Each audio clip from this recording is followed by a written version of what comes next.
Notre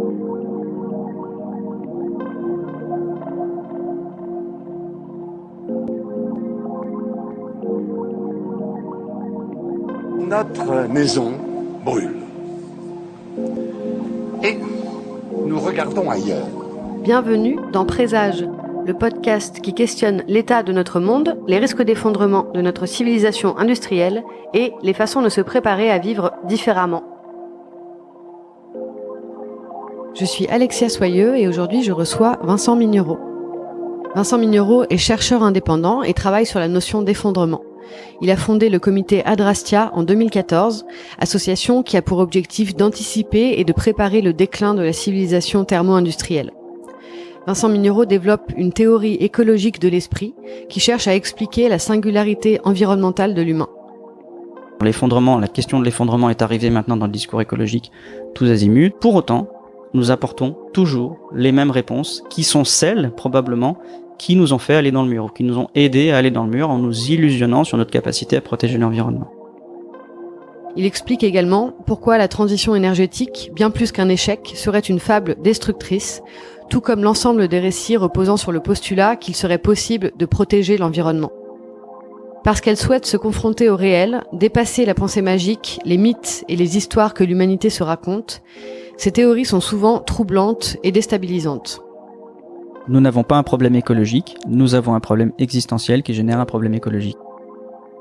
Avec Vincent Mignereau, nous avons parlé d'effondrement, de cette théorie écologique de l'esprit, des mythes qui structurent nos sociétés, des injonctions paradoxales et d'émotions. Vincent Mignereau, bonjour. Bonjour. Tu es chercheur indépendant.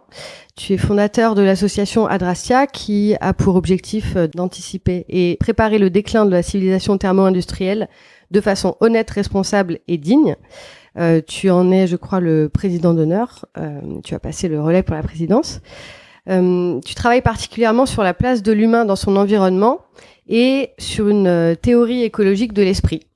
Je voulais d'abord savoir si tu pouvais expliquer peut-être rapidement qu'est-ce que c'est qu'une théorie écologique de l'esprit. Alors, rapidement question, oui, ou moins rapidement. Rapidement, ce sera compliqué. J'essaye de comprendre ce qui a pu, sur le plan écologique, c'est-à-dire dans l'étude des interactions entre une espèce et son environnement, ce qui a été singulier pour l'espèce humaine et qui pourrait avoir formé l'esprit que nous avons, avec les capacités qu'il a. Alors évidemment de langage, mais aussi, on va dire, de sélection des informations qui proviennent du monde pour en constituer des représentations ou des histoires originales, inédites, et qui ne sont pas contenues, on va dire, dans les représentations des autres êtres animaux, des autres êtres vivants, pardon. Et une théorie écologique de l'esprit, pour moi, pourrait être un outil très pertinent pour comprendre comment, en particulier, nous sommes arrivés à dépasser, à franchir certains seuils d'acceptation de l'environnement, de notre existence, sans nous en rendre compte, d'une part, ou en le cachant suffisamment bien pour qu'on ne le voit pas, et même, ce qui est encore plus intéressant, ce qui nous a permis de continuer dans la même direction, en parfaite connaissance de cause, parfois. Voilà. Et une théorie écologique de l'esprit pourrait apporter quelques réponses à ces questions. Je t'ai souvent entendu dire que l'être humain avait peut-être plus un problème existentiel qu'un problème écologique. Est-ce que tu pourrais développer ce point ? Si je développe une théorie écologique de l'esprit, en fait, c'est parce que je me suis questionné, moi, en tant qu'adolescent, sur l'existence en général. Qu'est-ce que je faisais là, quoi ? Donc c'est un questionnement assez ancien chez moi. Et pour essayer de répondre à cette question, je me suis demandé pourquoi tout existait, évidemment. Hein. Et si, en développant une théorie écologique de l'esprit, je me confronte à la question écologique, la question existentielle ne disparaît pas. Nous avons finalement la question fondamentale, historique, classique, c'est être ou ne pas être. Eh bien, notre problème écologique, ça n'est peut-être rien d'autre que cette question-là, qu'on se répète encore et encore. Est-ce qu'on peut être ou ne pas être en fonction de notre interaction avec l'environnement ? Donc finalement, si nous avons un problème environnemental, c'est peut-être parce que nos interactions avec l'environnement répondent à notre question existentielle profonde. lutter contre la mort, évidemment, lutter contre la finitude, améliorer notre confort, développer notre pouvoir d'emprise, répondre aux sollicitations guerrières quand il y en a, répondre aux sollicitations aux contraintes écologiques quand il y en a. Eh bien, c'est toujours fondé sur une question existentielle et binaire. Si on n'y répond pas, on disparaît. On n'existe plus. Mais on a aussi, enfin, l'espèce humaine a aussi un problème de démesure. Et est-ce que finalement, si on n'avait pas, bon, c'est un peu tordu comme raisonnement, mais si on n'avait pas découvert toutes ces ressources qui nous donnent une énergie incroyable, est-ce qu'on aurait finalement les mêmes problèmes ? Alors peut-être pouvons-nous rétablir la causalité. Je ne crois pas que nous ayons naturellement un instinct de démesure. Je dirais qu'il s'est fondé chez nous par défaut. L'espèce humaine n'est rien d'autre qu'une espèce vivante qui a été sélectionnée par la vie dans son ensemble et par les principes d'évolution.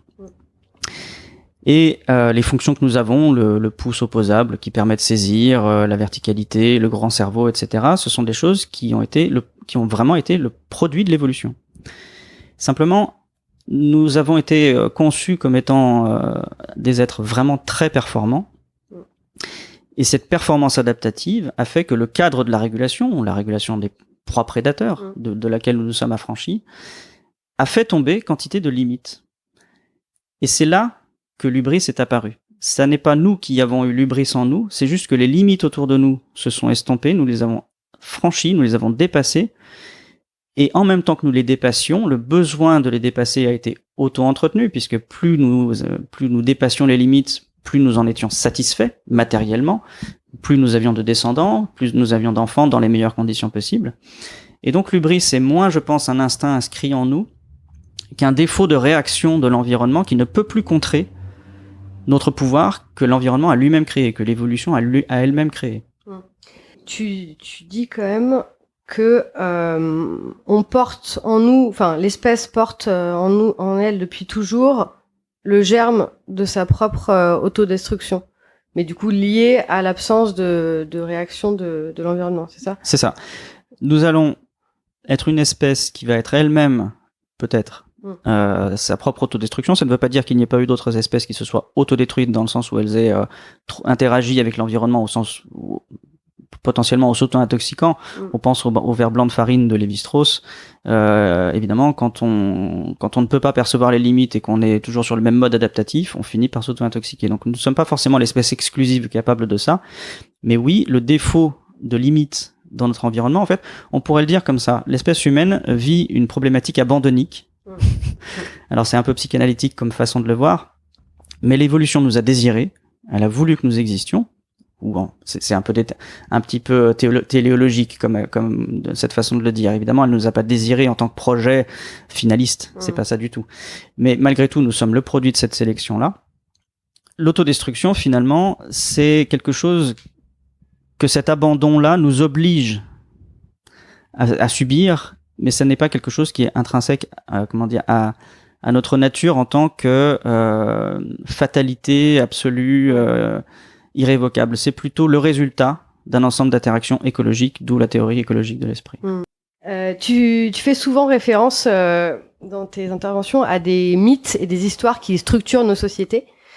Est-ce que, à ton sens, parler de protéger l'environnement, c'est se raconter des histoires ?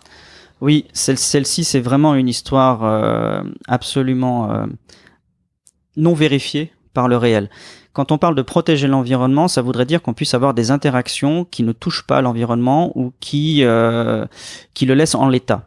Et laisser l'environnement en l'état, c'est même quelque chose que la vie elle-même ne fait pas. À aucun moment, les premières cyanobactéries qui se sont déployées dans les premières mers il y a 4 milliards d'années, à aucun moment, elles ont protégé les molécules qu'elles prenaient pour assembler les premières chaînes d'ARN qui les constituaient ou les premières chaînes d'ADN qui les constituaient. Donc toute interaction avec l'environnement est alors pas dégradation, mais une altération de l'état de l'environnement. Donc la protection de l'environnement, ça ne veut rien dire pour la vie elle-même, et on en revient à ce que je disais tout à l'heure, la seule chose qui nous permette de qualifier la relation à l'environnement, que ce soit pour le vivant ou pour nous, c'est la régulation ou la non-régulation. C'est-à-dire qu'il y a toujours destruction de l'état de l'environnement quand on prend des ressources pour s'en nourrir et les déchets qu'on émet en sont la résultante.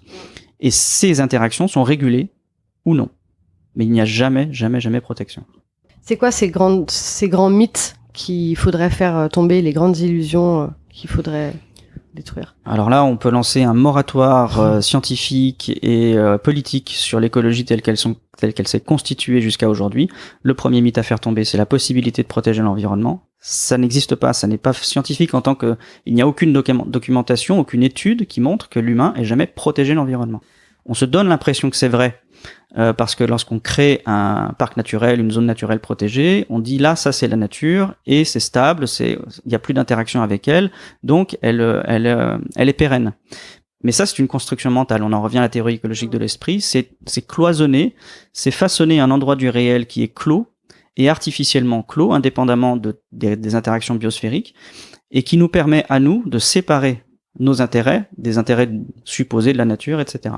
Et ça, c'est une construction psychologique, secondaire, et évidemment fausse.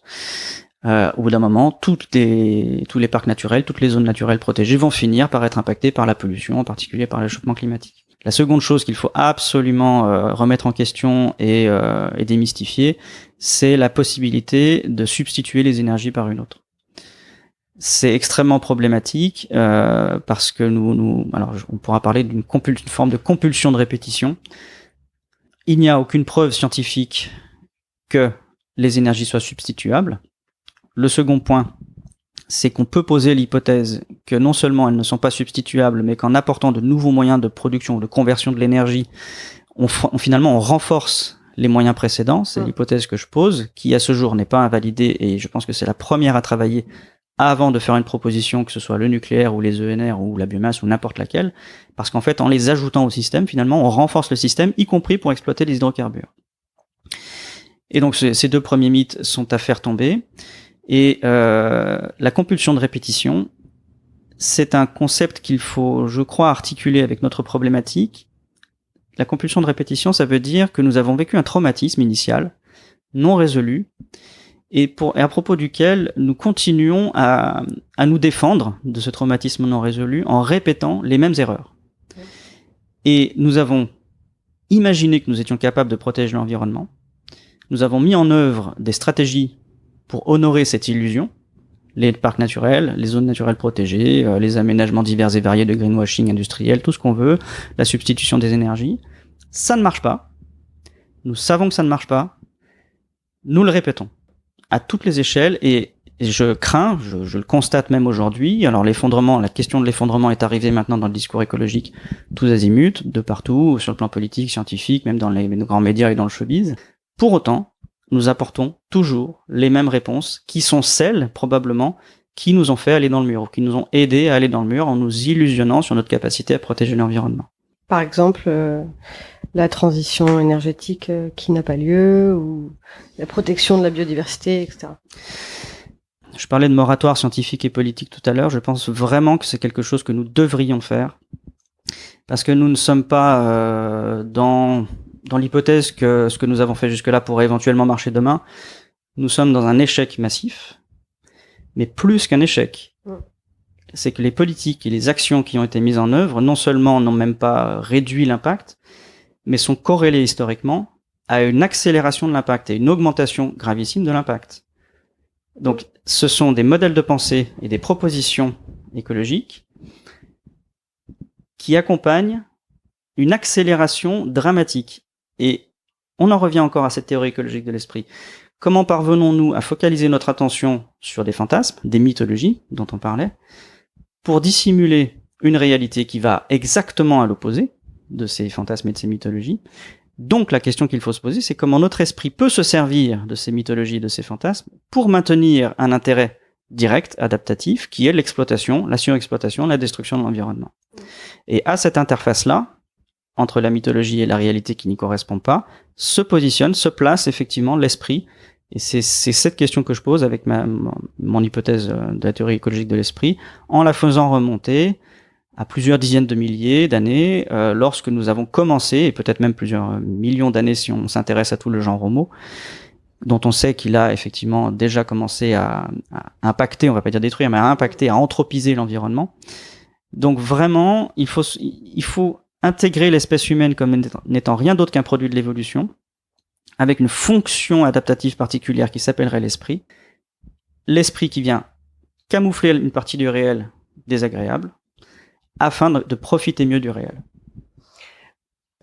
Partant de ça, du coup, si admettons que cette pensée-là soit largement partagée, toi, tu ne parles jamais de solution, tu parles d'aménagement. Et qu'est-ce que tu préconiserais ? Je suis embarrassé parce que... Je sais que Adrastia, par exemple, se positionne pas du tout sur des actions à mettre en œuvre, mais... Pour l'instant, ça pourra changer, mais pour l'instant, je ne veux pas inverser... je ne veux pas travailler à l'inverse de ce qu'il faudrait faire. L'écologie jusqu'à présent a travaillé à partir de raisonnements à rebours, c'est-à-dire je veux qu'il se passe ça dans la réalité sans vérifier si c'est possible, mais je m'écris une histoire qui me permet de croire que c'est possible. Donc c'est vraiment un raisonnement à rebours. On est vraiment dans le schéma de la croyance. Je parlais de moratoire sur l'écologie scientifique et politique. Il faut se questionner sur un schéma de croyance fondamental. Donc, à mon sens, la première chose à faire avant de mettre en œuvre quoi que ce soit, avant d'être prescripteur, c'est de déconstruire les schémas de croyance qui ont orienté notre adaptation à l'inverse de ce qu'il aurait fallu faire. Et ensuite seulement, nous pourrons voir ce qu'il est possible de faire dans un contexte psychologique et cognitif nouveau. Un exemple. Récemment, Aurélien Barraud a pris tribune dans les grands médias pour parler de l'effondrement à juste titre, du risque d'effondrement à juste titre. Il a eu une grande audience et c'est mérité, et j'ai le plus grand respect pour son travail. Aujourd'hui, Laurent Alexandre, qui est un grand technophile, on va dire, promoteur d'un solutionnisme scientiste, on va dire, a répondu à Aurélien Barraud en disant que c'était un fasciste vert. Ah ouais, un écofasciste. Un écofasciste. Parce qu'il préconise des mesures radicales. Des mesures radicales que les politiques devraient prendre. Voilà. C'est donc, en priorité, les stratégies cognitives individuelles et les stratégies sociales de réaction, d'interconnexion entre les différentes propositions qui existent autour de la même problématique. Il faut d'abord diagnostiquer pourquoi nous sommes capables de dire tout et son contraire, et comprendre comment le réel lui-même se place entre les deux et en dehors des intentions de l'un et de l'autre, puisque ce qui se passe n'est ni l'un ni l'autre. Vraiment, il n'y a pas de mesure écologique radicale. Et de l'autre côté, le scientisme n'est pas une solution. Donc il faut d'abord diagnostiquer comment nous interagissons tous, les pros et les antis, les greenwashers et ceux qui vont de façon héroïque s'investir dans l'agriculture, dans la permaculture par exemple. Il faut comprendre comment il y a des interactions entre tous les acteurs de la société, finalement pour un projet qui n'est peut-être pas le nôtre, mais qui est un projet global d'évolution d'une espèce en tant que telle, à laquelle nous faisons partie. Et si nous ne faisons pas la déconstruction de ce mouvement-là, nous serons toujours impuissants pour modifier notre trajectoire. Il y aura toujours quelqu'un qui va réagir à un Aurélien Barraud et contrebalancer la puissance du discours d'un Aurélien Barraud pour que finalement le résultat soit nul. Et justement sur la notion d'effondrement, j'ai l'impression, je pense que j'ai un biais aussi parce que du coup je suis un peu obsédée par ça, mais le mot d'effondrement, il a quand même, je crois, fait son apparition depuis quelques mois, ou je dirais peut-être depuis le début de l'année, dans le débat. On en a parlé dans des grands médias, des médias grand public. On a pu entendre cette notion dans la bouche de différents hommes politiques. Comment t'expliques ça ? Pourquoi maintenant ? Je pense qu'on ne saura jamais vraiment pourquoi, même a posteriori. Ça se passe à une date précise et pas à une autre. Mais je pense justement qu'il faut aller chercher dans notre inconscient comment nous avons stocké de l'information que nous connaissons. La connaissance sur les limites des ressources, c'est le 19e siècle, l'Empire britannique qui s'étend, qui coupe trop de forêts, qui se rend compte que c'est problématique à terme. Voilà. Pareil pour le charbon avec Jevons à la fin du 19e, qui se dit mais on va brûler tout le charbon disponible sur le territoire, il faut absolument qu'on aille en chercher ailleurs. Jevons a même dit on a deux solutions, c'est soit on économise le charbon et on n'aura jamais de croissance et on va stagner, soit on brûle tout le charbon très rapidement et on aura une gloire extrême mais très courte. Voilà. Il a verbalisé ça. Et donc la connaissance même, on pourrait même remonter dans nos mythologies très anciennes, je le ferai pas là, mais notre connaissance même de l'impact environnemental, de la destruction, elle a toujours été là. Elle a toujours été dans notre inconscient. Donc, mais ce mot d'effondrement, il était quand même un peu tabou. ouais. Il l'est plus. Et plus trop. Ce qui vient en fait contrarier notre inconscient qui fait son job, c'est-à-dire nous protéger de la survenue du principe de réalité, c'est ça son travail à notre inconscient. Il est contrarié quand la somme d'informations qui lui parvient et la somme d'informations qui touche notre émotion passe un seuil. Alors on ne pourra jamais savoir lequel et pourquoi et à quel moment ça arrive à cette date-là. Mais peut-être, ces dernières années, a-t-on franchi un seuil d'acceptabilité, de supportabilité du nombre d'informations qui nous parviennent, qu'émotionnellement, nous sommes un peu saturés. Et je dirais pas tant l'information qui nous provient des médias ou qui provient des savoirs scientifiques, mais finalement ce que nos corps perçoivent de l'environnement. 1 degré, ça peut paraître très peu. En fait, nous percevons très très bien les fluctuations, même très faibles, des moyennes de température sur l'année. Il faut bien se dire que si nous étions encore des chasseurs-cueilleurs et que nous n'avions pas les infrastructures autour de nous qui nous protègent des variations climatiques, pour 1 degré en 100 ans, nous aurions déjà migré de centaines de kilomètres pour aller suivre les proies et la variabilité, la variation, le déplacement de la faune et de la flore. Nous ne nous sommes pas déplacés, mais exclusivement parce que nous avons des infrastructures qui ne nous ont pas fait ressentir le réchauffement. Mais là, à partir de 1 degré, il y a des choses parfaitement visibles et émotionnellement intégrables. La disparition des oiseaux, ma grand-mère en parle. Voilà, symboliquement, c'est très fort. Elle voit une différence énorme entre ce qu'elle a vécu quand elle était petite et ce qu'elle vit aujourd'hui. Et peut-être que le mot effondrement arrive maintenant qu'on constate des choses qui sont peut-être les prémices d'un effondrement littéral.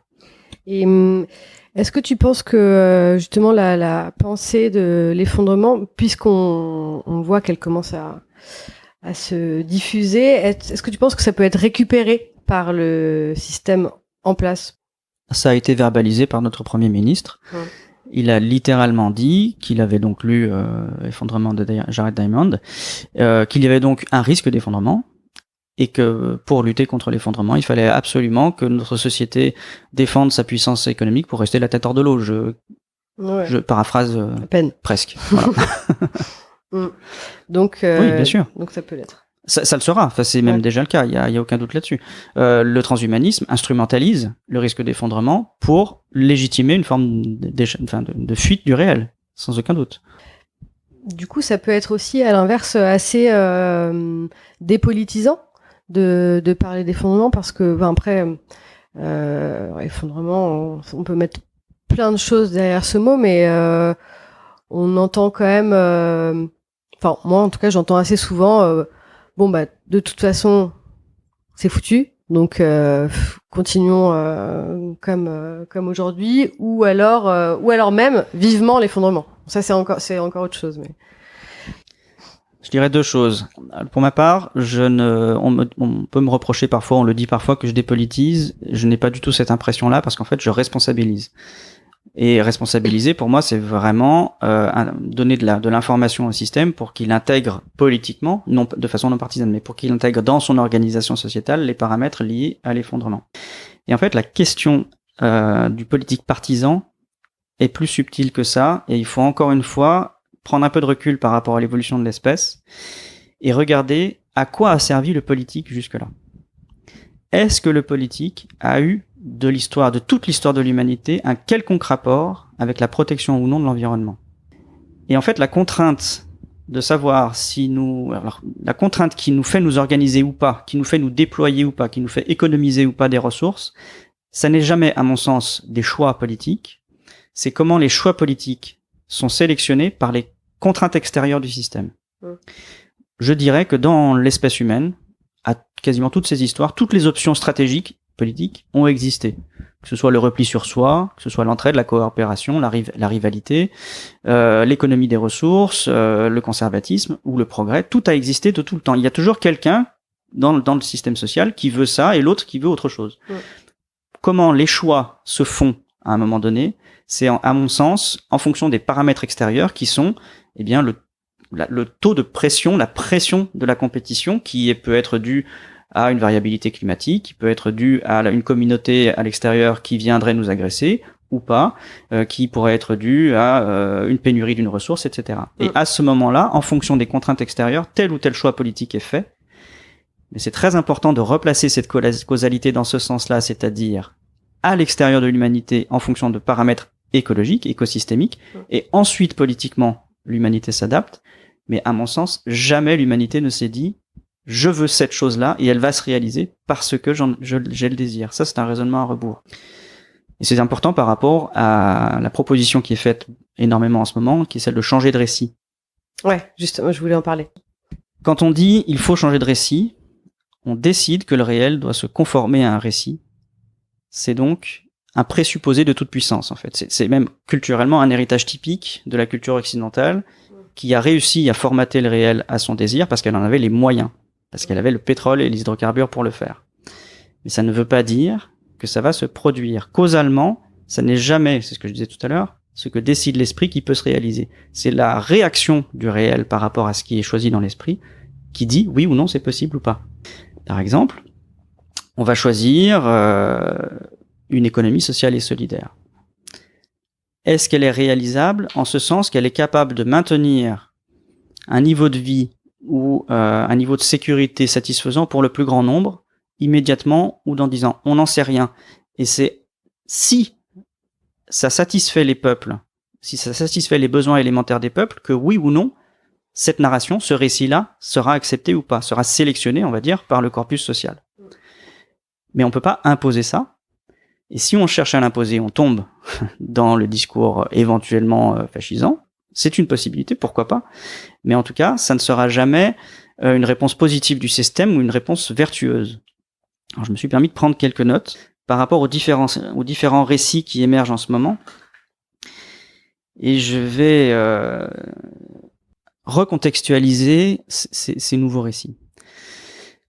Évolutivement, avant que la civilisation se développe, la capacité de charge de la planète, c'était 5 ou 6 millions d'êtres humains. Si nous sommes 8 milliards aujourd'hui, c'est exclusivement parce que, donc, dans le réel, dans notre relation à l'environnement, il a été possible de déployer des techniques, le capitalisme et la civilisation. C'est exclusivement ces moyens-là, ces infrastructures-là, qu'elles soient techniques ou administratives ou politiques ou organisationnelles à très grande échelle, qui nous ont permis de faire naître des humains et qui ont vécu, qui ont survécu. Et c'est pas un tout petit peu plus. C'est 8 milliards d'humains qui, littéralement, n'existeraient pas sans la technique, le capitalisme et la civilisation. Donc, la grande question de demain, étant donné l'état des lieux qui est absolument dramatique sur le plan biosphérique, c'est quelle est, au final, la capacité de charge de la planète Terre. On ne le sait pas.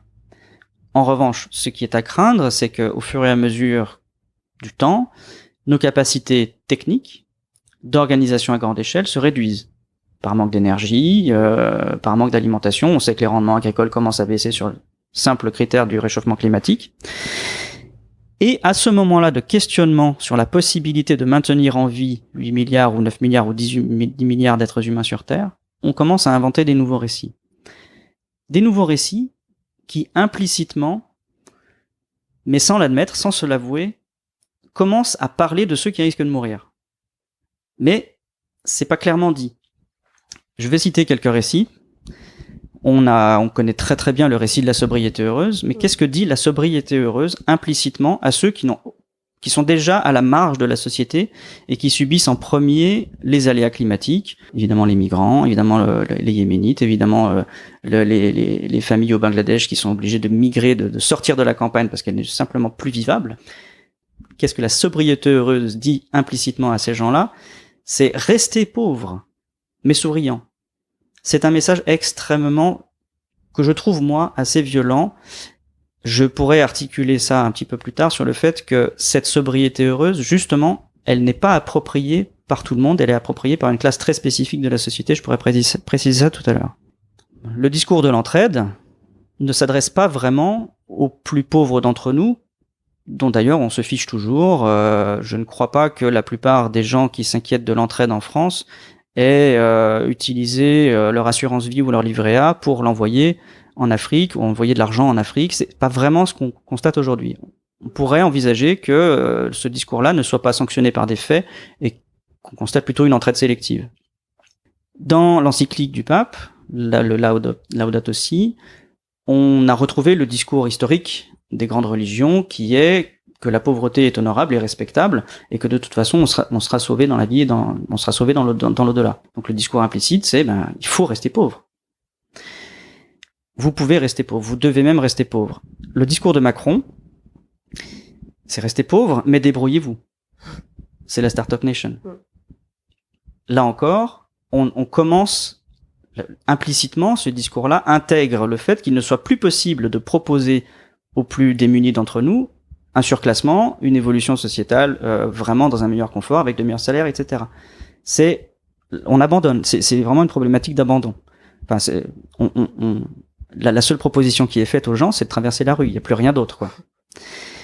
L'écologie radicale, pour la citer brièvement, est celle qui va le plus loin dans le message implicite et qui va le plus loin dans la violence implicite, elle dit littéralement qu'il faut absolument faire tomber la civilisation pour que quelques survivants retrouvent un mode de vie de chasseur-cueilleur. Mais on l'a dit tout à l'heure, c'est 5 millions. Ça veut dire qu'elle dit à 8 milliards d'êtres humains, vous pouvez crever.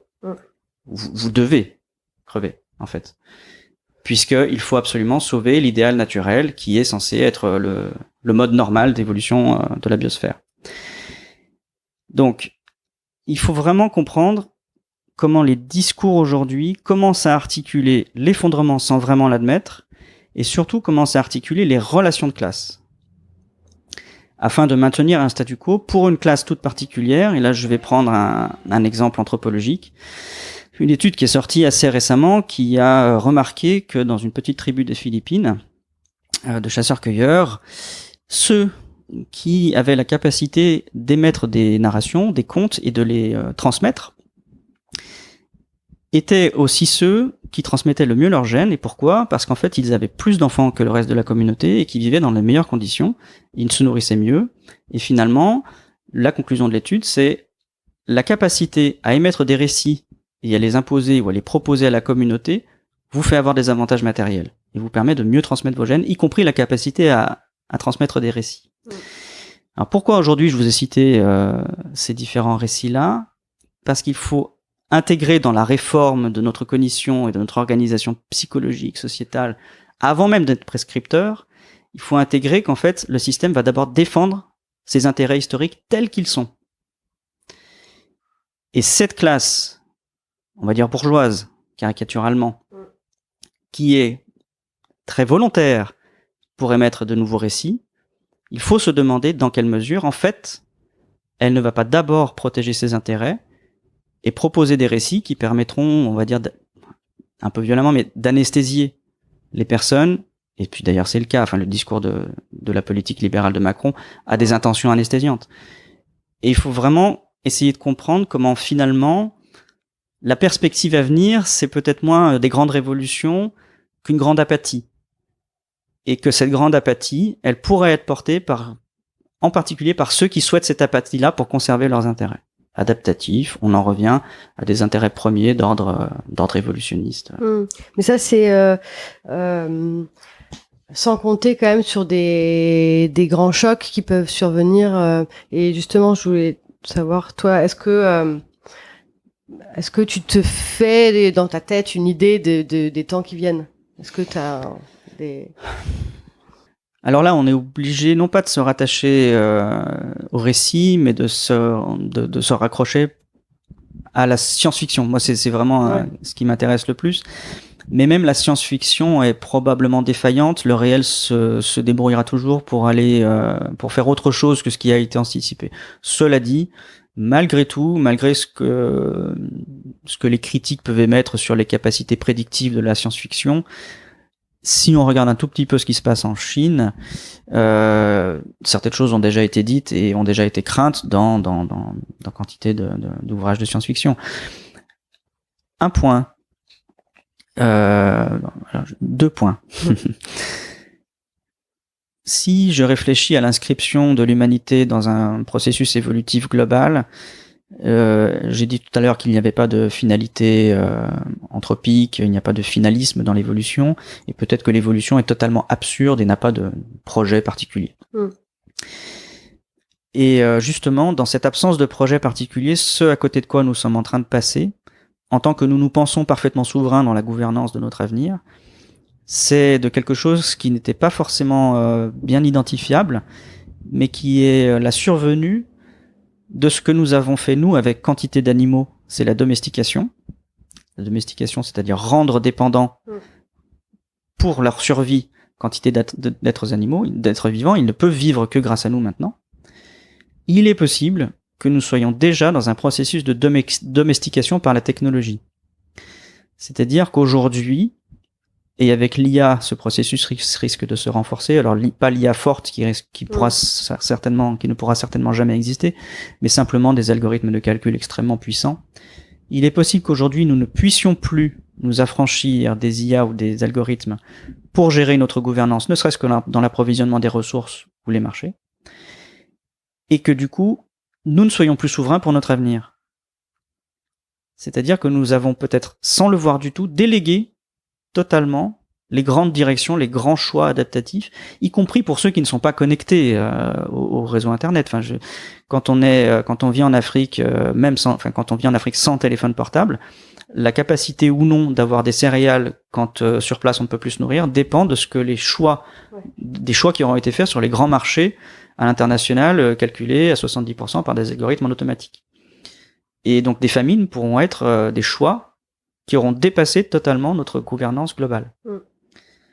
Donc je ne sais pas quelle forme aura l'avenir, et il faut s'inquiéter lourdement d'un risque de domestication qui nous prive de notre capacité, si elle a jamais vraiment existé, on pourra discuter de ça, mais de souveraineté dans la gouvernance. On te reproche souvent d'être fataliste et d'avoir une vision assez sombre, en tout cas de pas être vraiment du côté de l'écologie positive. Est-ce que tu es d'accord avec ce mot de fataliste ? Je n'en ai pas la même définition. Moi, j'utilise celle que je projette probablement, mais que je pense que les chasseurs-cueilleurs avaient. C'est-à-dire justement qu'ils soumettaient tous leurs choix aux contraintes extérieures à eux-mêmes. Toutes les décisions qui sont prises dans les communautés très liées à leur environnement sont d'abord des questions posées, alors métaphoriquement aux esprits, à travers le chaman, etc., à travers les pratiques, les rituels, mais toujours posées d'abord à ce qui est possible de faire en fonction de l'état des lieux de l'environnement, et secondairement, on adapte la société à ce qui est possible. Donc ça, c'est pas une doctrine fataliste. C'est juste adapter ce qu'on est à la fatalité. À la fatalité en tant que nous ne pouvons pas changer les lois de la thermodynamique ou les lois de la biologie. Nous ne pouvons pas faire ça, ou les lois de la sélection naturelle. Nous sommes incapables de faire ça à grande échelle. Quand je dis ça, on va me reprocher de mettre sous le tapis la génétique et l'éventuelle possibilité de modifier la génétique de l'être humain. Ça n'est pas changer les lois que de faire ça. C'est changer les techniques. Mais à aucun moment on change les lois de la thermodynamique ou on change les lois de la sélection naturelle ou de l'évolution. L'humanité ne sera jamais capable de faire ça. Ça, c'est ma position fataliste en tant que je m'en remets à quelque chose qui me dépasse forcément. Comment l'humanité peut-elle imaginer pouvoir décider des lois qui l'ont constituée ? C'est juste impossible pour moi.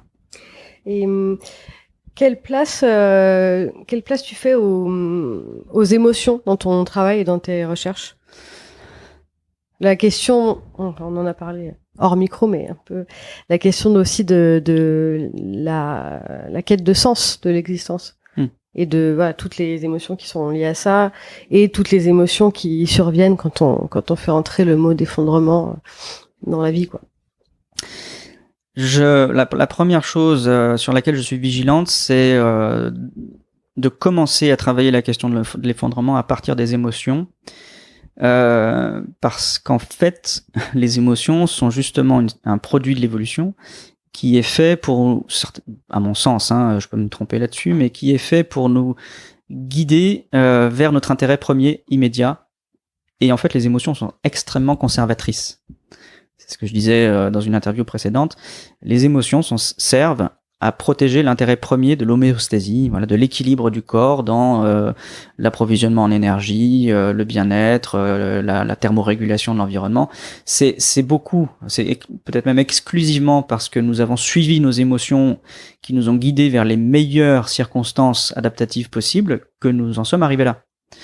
Donc, interpeller nos émotions pour dire si on les gère le mieux possible, ça va nous permettre de changer, ça me paraît être un non-sens. Et la proposition implicite, on parlait des récits tout à l'heure, la proposition implicite qui n'est pas assumée quand on dit je vais m'occuper de vos émotions pour changer, c'est finalement faire croire aux gens qu'on va leur faire changer tout en les maintenant dans l'état dans lequel ils sont. Une parenthèse peut-être sur les injonctions paradoxales puisqu'on parlait d'émotions.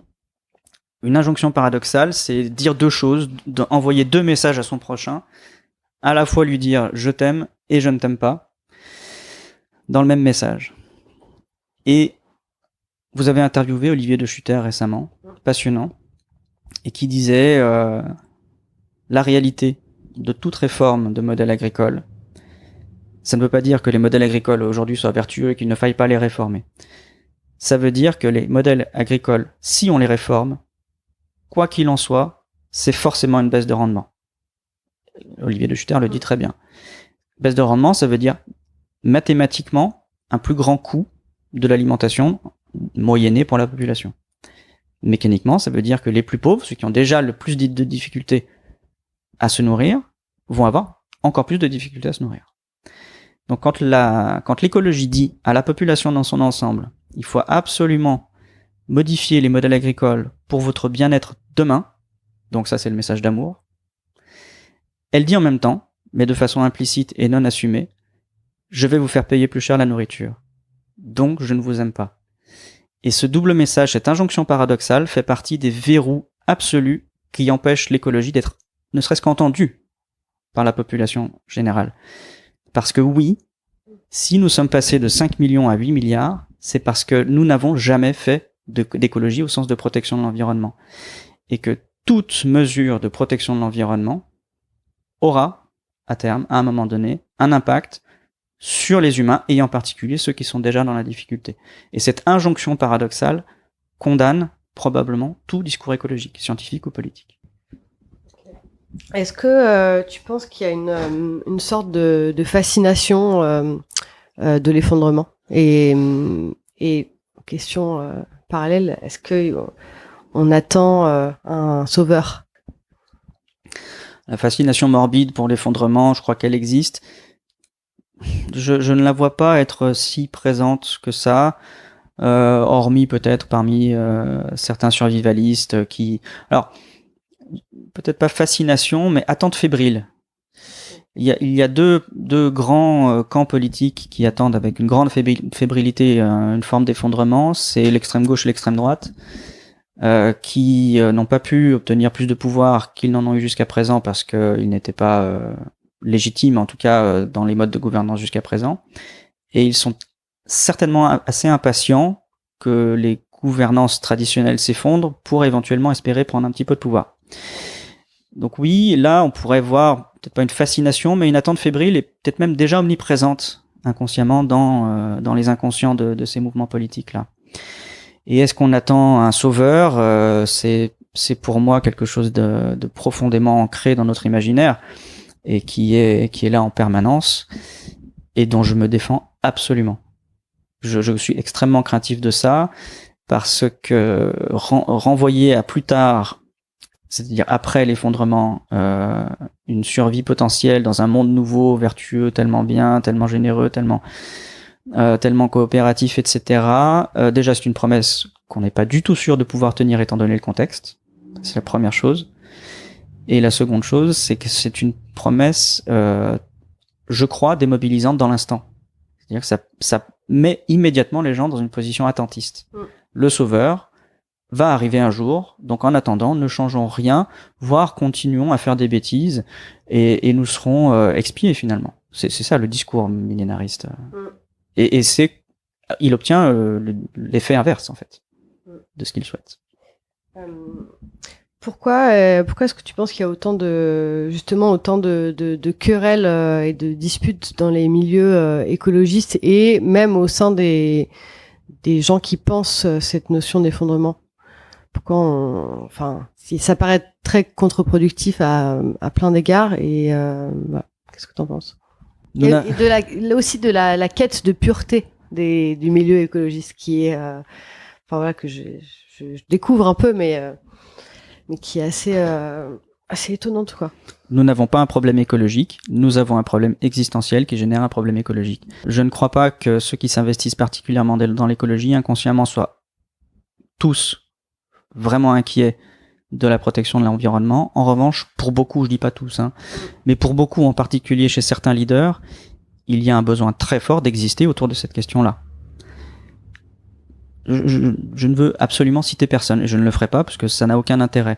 Mais les conflits que nous observons, les conflits de chapelle, il n'y avait même pas de raison qu'ils ne se déroulent pas aussi dans le milieu de l'écologie et de l'effondrement, puisque c'est absolument ce qui se déroule depuis toujours dans l'humanité pour des enjeux de pouvoir. C'est pas vraiment une surprise en fait. Le sujet change, c'est l'écologie, c'est censément être la protection de l'environnement, mais on a vu en fait que l'humanité n'a jamais protégé l'environnement. Donc c'est un sujet comme un autre. C'est un sujet, un mode d'emprise particulier à l'environnement qui est d'espérer de le protéger, mais ça ne change pas les modèles de conflits du passé. Il y a rien de nouveau en fait. Et on a déjà parlé de pas mal de choses, mais qu'est-ce que tu penses de tous ces gens qui s'investissent massivement dans la transition écologique, le mouvement des villes en transition, justement ces héros dont tu parlais qui vont monter des projets permaculturels, etc. Parce que voilà, ils font des choses, même si peut-être que à terme ça changera rien, mais qu'est-ce que tu penses de leur envie de faire? Est-ce que tu encourages ça ou? Ah oui, bien sûr. Alors, on peut me reprocher d'être. Alors déjà, on peut me reprocher à moi de ne pas mettre la main à la pâte. Pourquoi pas? Je sais ce que c'est que de développer des techniques complexes, de mettre en pratique une activité physique pour interagir avec l'environnement. Donc la question de la pratique et du concret chez moi ne se pose plus. Je sais ce que c'est. Et je la promeus. C'est-à-dire qu'il n'y a pas de meilleure intégration des limites, des propriétés du réel, des lois de la thermodynamique que d'interagir avec. Donc, j'ai deux discours mais qui sont pas incompatibles. Je ne sais pas du tout si les héros dont on parle vont construire le monde de demain, mais je sais qu'ils vont s'approprier des savoirs utiles. Même si demain les mondes, les réseaux permacoles qu'ils auront construits s'effondrent, eux aussi. Ils auront intégré ce qui fait sens, puisque c'était ça la question. Et la seule chose qui fasse vraiment sens et qui contraigne notre hubris dont on parlait tout à l'heure, c'est la confrontation directe à la réalité et aux limites. Et voilà, les témoignages de ceux... Alors, parmi les héros, il y a les super-héros, c'est-à-dire ceux qui font ça plus de 3 ans. Voilà. Et ils sont très, très, très peu nombreux.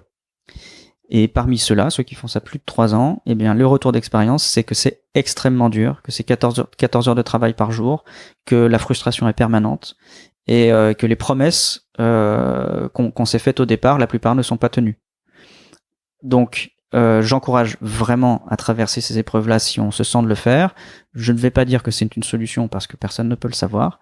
Et c'est là, c'est pas un double discours, c'est au contraire, même c'est juste articuler ça avec ce qu'on disait tout à l'heure de la réaction d'un Laurent Alexandre. Il faut bien se souvenir que la société va faire, ou l'espèce humaine va faire autre chose que ce qu'on désire qui se déroule. Donc si on va dans la réforme, dans les transitions, dans les villes en transition en se disant il va se passer ça universellement, on est sûr de se tromper.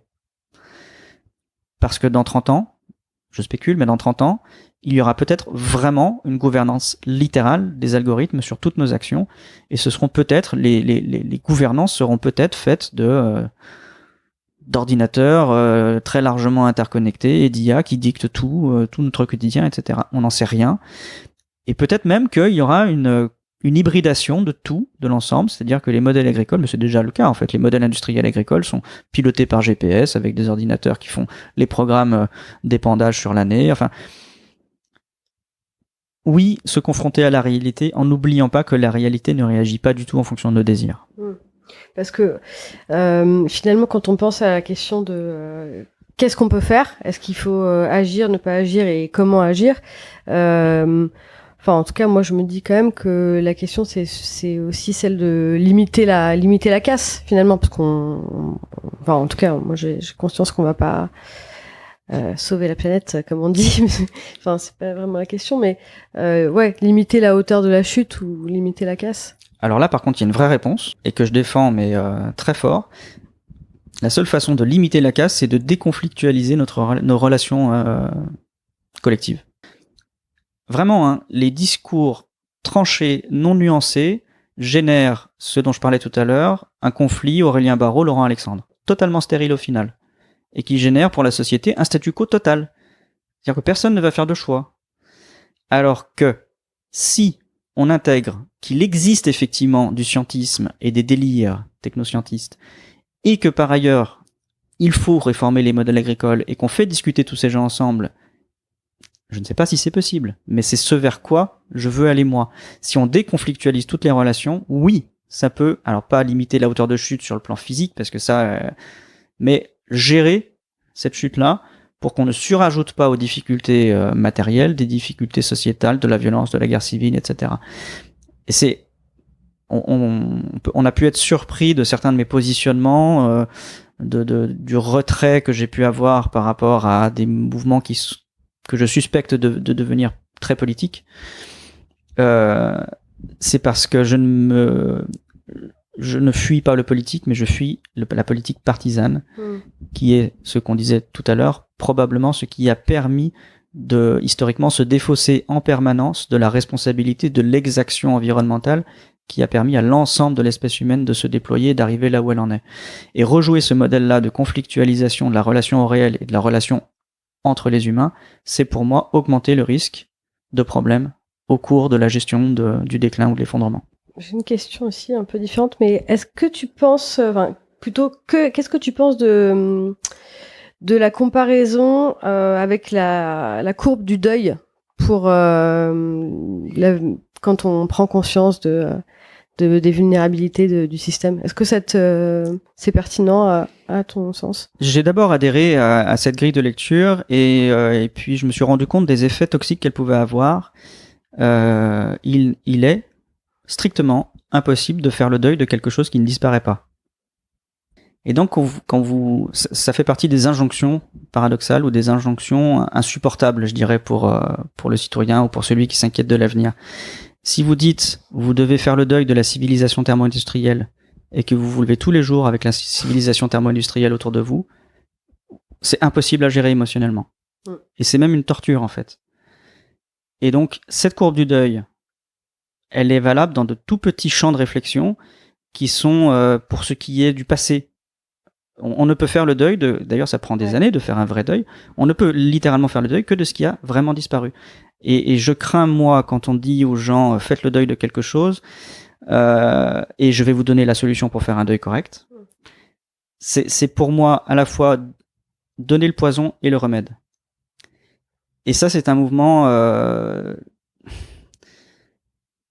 qui peut mettre les gens en souffrance. Je développerai pas beaucoup plus parce que, ceux qui ont compris ce que je veux dire pourront déployer plus loin cette réflexion-là. Mais à la fois donner le poison et le remède, c'est le contraire d'une bonne intention. Et moi, j'aime bien l'échelle de la conscience de Paul Schefferka, qui me paraît pour le coup assez pertinente. Est-ce que tu peux en dire 2 mots? Alors, j'ai plus les 5 échelons. Tu t'en souviens? Le premier échelon, c'est il n'y a pas de problème. Voilà, il n'y a pas de problème. Et puis à la fin, on explore la spiritualité. Et tous les problèmes sont interconnectés. Voilà. Mais c'est un modèle qui me parle plus. Oui.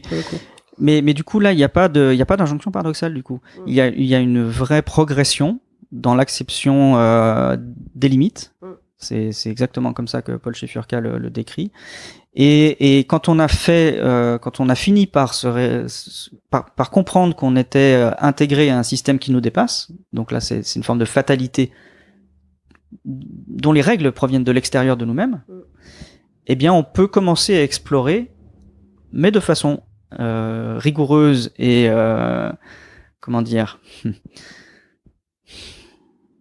justement respectueuse de toute la richesse de l'esprit qui fait vivre des expériences spirituelles absolument fantastiques, mais qui n'ont rien à voir avec la toute-puissance de l'esprit qui peut dire que grâce à la spiritualité on peut changer le réel. On en revient au renversement causal dont je parlais tout à l'heure. Donc oui, l'échelle de Paul Shefurka me paraît être très sage et arrive au final à une forme d'acception que l'esprit est quelque chose de limité dans ses capacités et ses pouvoirs, et que ce qui est au-delà, c'est une forme de spiritualité, mais qui n'a plus le pouvoir de changer le monde, de changer le réel. Ça, c'est la sagesse. Et vous allez entendre de partout, je suis vent debout contre une certaine forme de développement personnel, qui est une prolongation du modèle occidental de la toute-puissance de l'esprit, est capable de changer les choses, voilà. Ça me gêne énormément, et je pense que c'est toxique pour l'adaptation. Cette forme de spiritualité, de sagesse qui nous rappelle que nous sommes vraiment un grain de poussière dans l'évolution, celle-ci, j'y souscris très largement.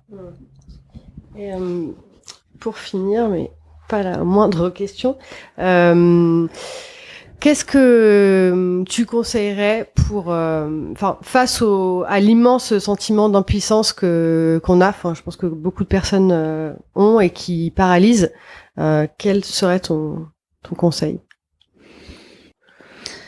Je crois que c'est salvateur et libérateur d'accepter, alors on en revient à la fatalité, mais d'accepter que nous ne sommes pas libres. Ça fait partie d'un discours de sagesse que de s'en remettre pour tout choix à des choses qui nous dépassent. Alors je ne suis pas un croyant, mais je suis convaincu que les principes de la thermodynamique et de l'évolution nous ont fait et guident tout.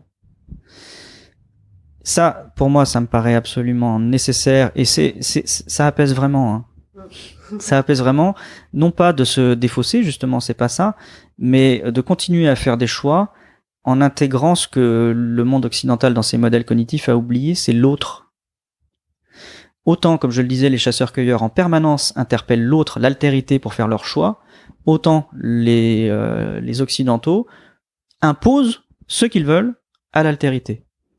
Eh bien, renverser ce mouvement-là et réintégrer l'autre, c'est le migrant c'est l'Aquarius. Enfin, l'autre, c'est tous ceux qui meurent de ce que les occidentaux ont fait pendant 150 ans. Et cet autre-là nous informe de ce que nous sommes, nous. Et on n'est plus dans un discours d'impuissance et de démobilisation, on est dans l'adaptation de tout ce qui sera fait, parce que des choses seront faites, et il faut faire des choses, mais d'abord en questionnant ce qui est possible de faire, ce qu'il est possible de faire à partir des informations qui proviennent de l'extérieur, pour nous y adapter de la façon la plus pertinente, sage, respectueuse et le moins conflictualisée possible. Merci beaucoup, Vincent. Merci, Alexia.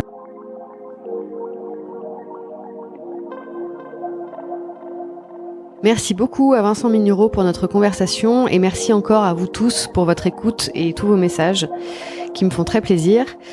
Vous pouvez partager les épisodes de Présage s'ils vous ont plu. Vous pouvez aussi vous abonner à la newsletter ou consulter le site présage.fr où vous trouverez d'autres ressources pour approfondir les sujets. Présage est un podcast indépendant. Le générique est un extrait du morceau L'eau de Sabrina Bellawell mixé par Paloma Colombe. Je vous dis à très vite.